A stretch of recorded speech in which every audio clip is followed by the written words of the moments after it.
President Klaus, I know you were not in office during the time of the Reagan presidency, but I presume that as an official of the State Bank and Academy of Sciences, you observed President Reagan's views toward communism and the Berlin Wall during the 1980s.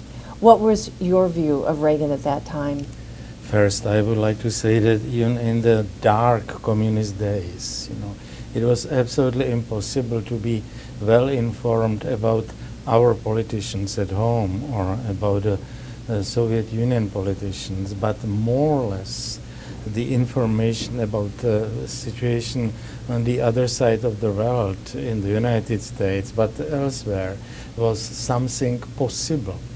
The communists did block that fully. So for us, even at that time, we had practically only formal elections, but no real elections. So for us, the American elections, the elections of an American president was something we lived through it. So we, at that time, we knew the candidates in the primaries. This is something what the people in the United States can't imagine. But I am absolutely sure that in the 1980s, I followed the details of the American election. So he was a personality quite known to all of us. This is one point. And the second point, I think it's necessary to say that people like me already felt that there is no chance to win the Cold War by the so-called Helsinki Agreement, which means the way to be friendly with the Soviet Union and to try to find some common compromise. And we understood, the Czechs, we understood that it's against our interests, that it doesn't help us. Probably it slightly makes the general climate in the world better. Nevertheless, we knew it didn't help us, and so for us, the much more tough policy of Ronald Reagan on the one hand and Margaret Thatcher on the other was something we applauded very much. Some in the media have compared your steadfast views on the importance of free market economies as comparable to that of Margaret Thatcher and Ronald Reagan. Mm-hmm. Are those comparisons accurate? Well, definitely. At that time, I am an economist originally, so on the one hand, I must confess that my views come more from reading Hayek, Milton Friedman, and other economists. Those were the authors I was studying and underlining some famous quotes. It was in the communist era, it was much easier. I always explain the Americans that it was impossible to get the last time a Newsweek magazine. It was a moment of joy when someone brought it from abroad. And I must say I read it from the first page to the last page in those days when I got it several times a year. But it was possible to go to the library and to get the American Economic Review or Journal of Political Economy, scientific quarterlies. It was available.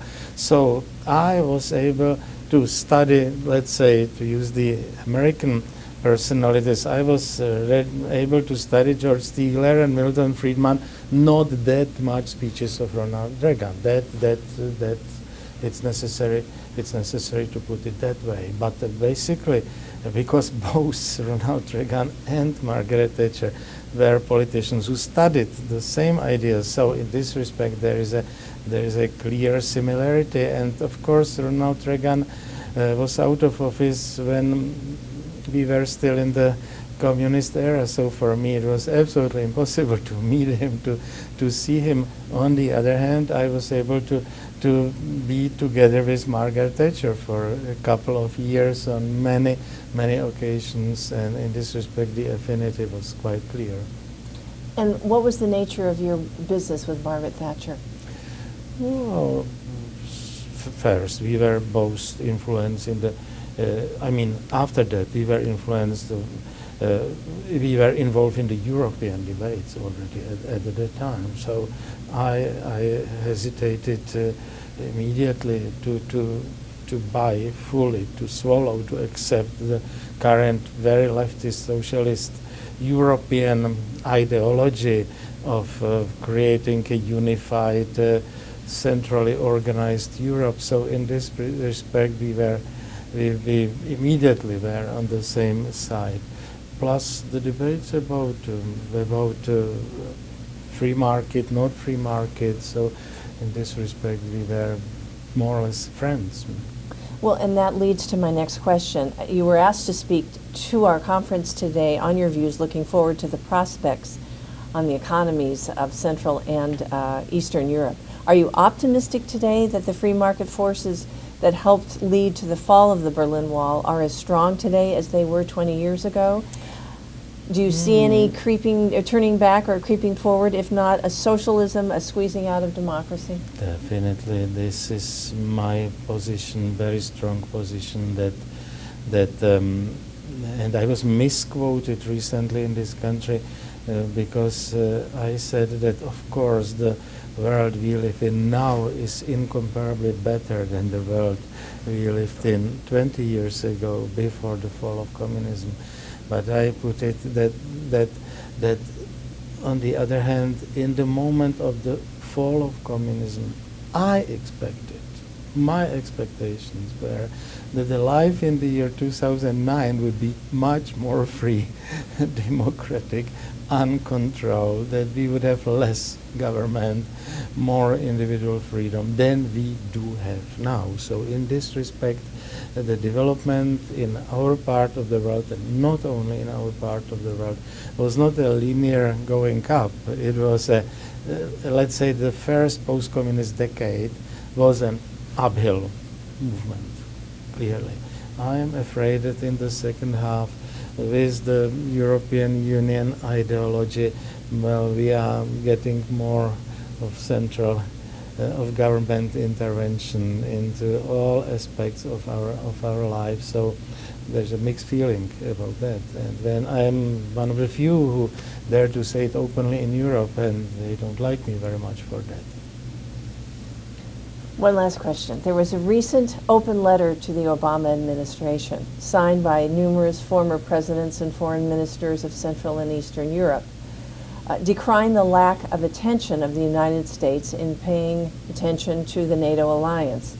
Their fear in part stems from what they discern is a belittling of issues of importance to their countries in the reset of Russian-U.S. relations. Would you agree with this concern, or is this fear overplayed? Well, I of course didn't sign that letter. That's not my way of looking at things. You know, I am proud and optimistic. I don't think that there is a special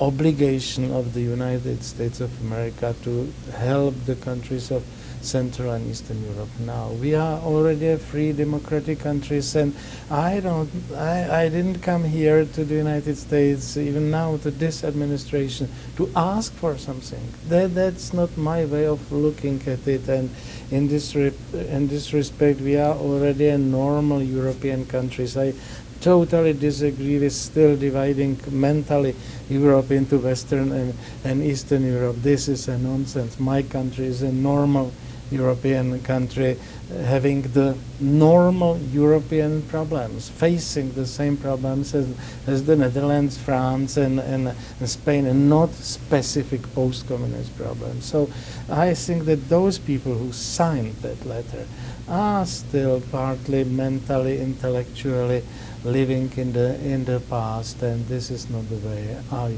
look at it. Interesting. Thank you, sir. I appreciate it.